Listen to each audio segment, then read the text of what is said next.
Hacía 3 años que llevaba a Sombra a los senderos del monte. Era un perro mestizo de porte mediano.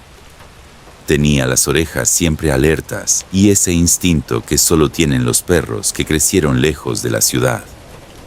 Conocía cada ruido del bosque, cada pájaro, cada pisada de animal.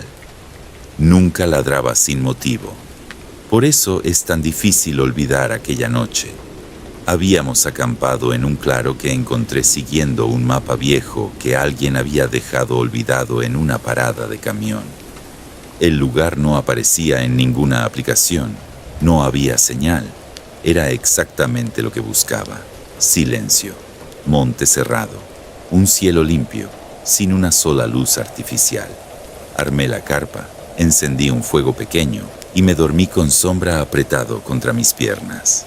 A las 2 de la mañana me despertó un frío extraño. No era el frío del aire, era esa sensación que te recorre la columna sin razón aparente. Abrí los ojos. Sombra estaba parado en la entrada de la carpa, completamente inmóvil, mirando hacia el monte. No gruñía, no ladraba, solo miraba. Y eso fue lo que me heló la sangre, porque Sombra siempre hacía algún ruido. Me senté y escuché. El monte estaba en silencio. No se oían grillos, no se oía el viento, no se oía absolutamente nada. Era un silencio que no transmitía paz, transmitía ausencia, como si todo lo que tenía vida hubiera decidido, al mismo tiempo, desaparecer. Tomé la linterna y salí. Sombra no me siguió, y eso tampoco había ocurrido nunca. Lo llamé 2 veces. Me miró. Hoy estoy convencido de que intentaba advertirme, pero en ese momento no lo entendí. Levanté la linterna y apunté entre los árboles. Entonces la vi.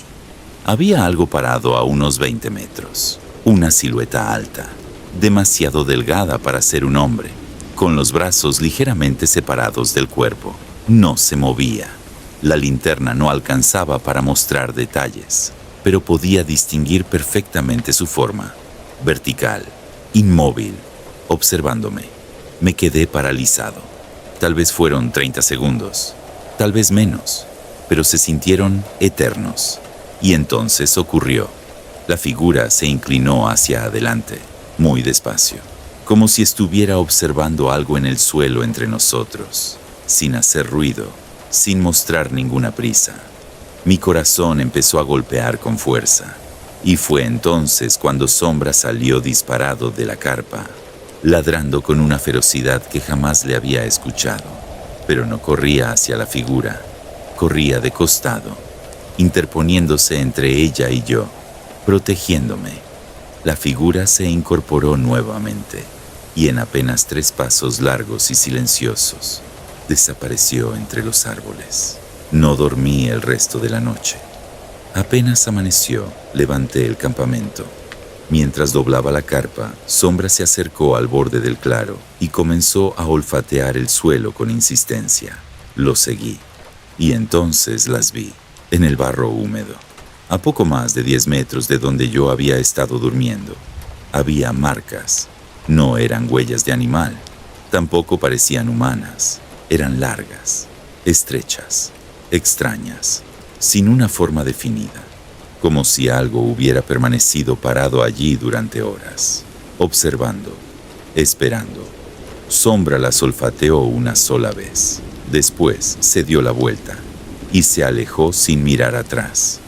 Yo hice exactamente lo mismo, y aunque han pasado años desde aquella noche, todavía me pregunto qué era aquello que nos observaba desde la oscuridad. Adopté a Bruno un mes después de mudarme solo. Era un labrador negro enorme, de esos perros que parecen vivir medio dormidos. Tenía cara de sueño permanente y el temperamento de una almohada. La gente que lo conocía siempre hacía el mismo comentario: tanto perro para tan poco miedo. Y tenían razón. Bruno jamás buscaba pelea, nunca ladraba de más, nunca reaccionaba sin motivo. Pero tenía algo que yo tardé mucho tiempo en comprender. Sentía cosas antes que yo. No personas, no animales. cosas. Mi casa estaba al final de una calle de tierra. La calle terminaba en una zanja, y más allá de la zanja había un campo abandonado que se extendía hasta donde alcanzaba la vista. Durante el día no parecía gran cosa, pero de noche era solo oscuridad, y Bruno podía pasar horas observándola. La primera vez que me llamó la atención fue un martes de junio. Lo encontré parado frente a la ventana de la cocina, quieto, completamente inmóvil, mirando hacia el campo. Pasaron varios minutos y no cambió de posición. Me acerqué, miré hacia afuera, no vi nada, le rasqué la cabeza y me fui a dormir. No le di importancia. 3 días después volvió a ocurrir, pero esta vez decidí quedarme observando con él. Y entonces la vi, muy lejos, casi en el horizonte, una pequeña luz, débil, intermitente, como una linterna apuntando hacia el cielo. Se encendía, se apagaba y volvía a aparecer, sin ningún patrón aparente.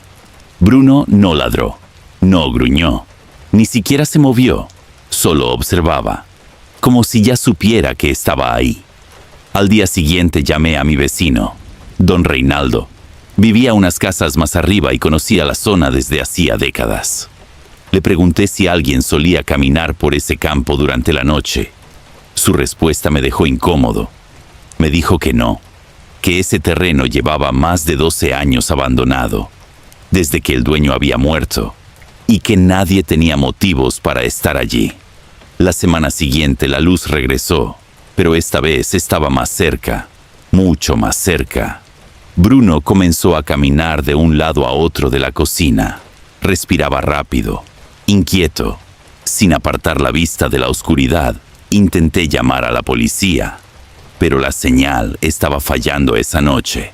Cuando volví a mirar por la ventana, la luz había desaparecido. A la mañana siguiente decidí averiguar qué estaba pasando. Le puse el arnés a Bruno y caminamos hacia la zanja. Él avanzó sin problemas hasta llegar al borde, y ahí se detuvo. No quería cruzar. Lo animé con suavidad. Finalmente bajó conmigo. Atravesamos el terreno. 50 metros después encontré algo. Un círculo de pasto aplastado, perfectamente marcado, como si alguien hubiera permanecido sentado allí durante horas o durante noches enteras. Me acerqué, y entonces lo vi. Colillas de cigarrillo, decenas de ellas, esparcidas alrededor del círculo. Me agaché para observarlas mejor, y sentí un escalofrío recorrerme la espalda. Todas apuntaban en la misma dirección, todas, hacia mi casa, hacia la ventana de la cocina, la misma ventana frente a la que Bruno se quedaba observando cada noche. Alguien había estado allí, sentado en la oscuridad, mirando hacia adentro de mi casa, durante semanas, quizás durante meses, y yo nunca lo había visto. Bruno, sí, lo supo todo el tiempo, pero no tenía forma de explicármelo. Lo único que podía hacer era quedarse junto al vidrio, observando de vuelta. Esa misma tarde instalé una alarma y denuncié todo a la policía. La investigación confirmó algo inquietante. Había evidencias de que alguien había utilizado ese lugar como punto de observación durante al menos un mes. Nunca identificaron a la persona. Nunca encontraron un nombre. Nunca encontraron un motivo. 2 semanas después me mudé. No quise esperar más. Y esa primera noche en la casa nueva ocurrió algo que jamás olvidaré. Bruno se acostó, cerró los ojos y durmió hasta la mañana siguiente, sin levantarse una sola vez, sin acercarse a ninguna ventana, sin mirar hacia la oscuridad. Fue entonces cuando comprendí algo. Tal vez Bruno nunca tuvo miedo del campo. Tal vez estaba vigilando, porque sabía que alguien nos estaba observando desde allí. Esa semana estaba solo en la casa de mi padre, una casa vieja, construida sobre una barranca que daba al río Usumacinta. Mi padre estaba internado por una operación de cadera y me había pedido que me quedara unos días para cuidar la propiedad y también para cuidar a Niño, su perro, un criollo pequeño, viejo y cansado. Llevaba más de 12 años acompañándolo. Dormía casi todo el día, se movía despacio y parecía guardar sus últimas energías únicamente para cuando escuchaba llegar a mi padre. Conmigo simplemente convivía, nada más. Los primeros días transcurrieron sin problemas, hasta la tercera noche. Me despertó un ladrido, después otro y otro más. Miré la hora, eran las 3 de la mañana. Me levanté molesto. Pensé que algún animal del monte habría entrado al patio, pero cuando llegué a la galería entendí que pasaba algo diferente. Niño no estaba mirando hacia el monte, estaba mirando hacia el río. La casa se encontraba en lo alto de una barranca. Desde allí no podía verse el agua. Había una caída de varios metros cubierta por vegetación espesa. De noche, desde arriba, lo único que solía escucharse era la corriente. Pero esa madrugada no se escuchaba nada, ni agua, ni viento, ni insectos, nada. El río estaba allí abajo, invisible y completamente silencioso. Niño ladraba hacia esa oscuridad, con una desesperación que jamás le había visto. Intenté calmarlo. Le hablé. Lo llamé, pero no apartaba la vista de la barranca. Finalmente dejó de ladrar. Y yo regresé a la cama, aunque tardé mucho en volver a dormir. A la mañana siguiente bajé con él hacia la orilla.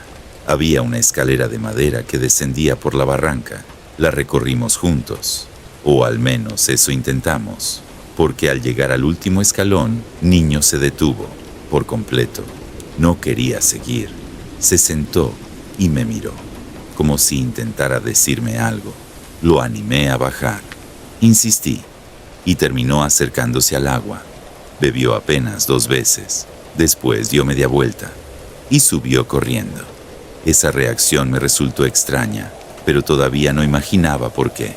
Horas más tarde volví a bajar solo, y entonces encontré algo. Al principio pensé que era ropa vieja arrastrada por la corriente, un bulto oscuro, mojado, semienterrado en el barro. Estaba justo debajo de la escalera. Me acerqué. Era una bolsa de tela negra, atada con alambre, del tamaño aproximado de una mochila. La observé durante varios segundos, sin tocarla.